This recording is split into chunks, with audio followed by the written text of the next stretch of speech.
ekwe kụọ ama gbaa. Nke a bụ ndụmọdụ gbasara mgbochi ọrịa coronavirus.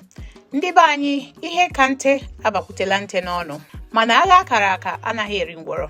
Nke a kpatara anyị ji ezitere unu ozi a iji kwado anyị niile maka igbochi ikuku ọjọọ nke na-efegharị n'ụwa niile ugbu a na-akpọ coronavirus. Aha m bụ Nwada Blessing Obi Allison. Aha m bụ Dr. Jude Chijioke Eze.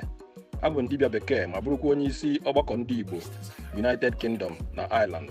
Ọtụtụ ndị na-ajụ, gịnị bụ coronavirus? Coronavirus bụ nje virus nke na-ebute ọrịa a na-akpọ COVID-19. Kedu ka esi ebute ya bụ ọrịa? Ọ na-esi na mmadụ fere na mmadụ site n'ikuru ụkwara ma ọ bụ azụzụ ma ọ bụ uzere nke onye ọ na-arịa. Ị nwekwara ike itere ya n'aka ebe ọ dasara ma bufee ya onwe gị mgbe ị tesara ya n'ihu gị.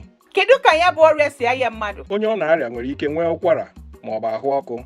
Ha nwekwara ike nwee ume ịchụ ọsọ, ahụ mgbu, ike ọgwụgwụ, ọnya akpịrị ma ọ bụ ọnụ mmachu. Ọrịa bụ coronavirus o nwere mgbochi? Coronavirus enwebeghị ọgwụ eji agwọ ya. Ya mere na mgbochi ọrịa bụ isi sekpụ ntị na ọgwụgwọ ya. Zere onye ọbụla na-akwa ụkwara, kpuchie imi na ọnụ gị ma ị na-akwa ụkwara ma ọ bụ na-eze uzere. Jiri ncha na mmiri na-akwa aka mgbe ọbụla. Ị nwere ike were mmiri jel alcohol a na-akpọ sanitizer were na-ehichakwa aka gị. Gbaa mbọ kwụsị imetụ aka gị n'akụkụ ihu gị ọbụla. Soro nguzi ndị ọkachamara ahụike WHO, NCDC, Ministry of Health ma ọ bụ nke ndị na-achị obodo nyere maka ị na-anọ n'ụlọ ka a na-akpọ isolation na inye ohere n'ama nke a na-akpọ social distancing. Ma nke kacha mkpa, jee hụ onye ahụike ma ị nwee njirimara coronavirus. Ndị be anyị, onye zobe ọrịa egbuo ya. Mmiri a ga-ezocha ma gbachaa. Ka anyị soro nzube ndị a nyere onwe anyị, ezinụlọ anyị na Igbo niile aka. Ozi a si n'aka ọgbakọ ndị Igbo, United Kingdom na Ireland wee na-abịara unu. Ndewo.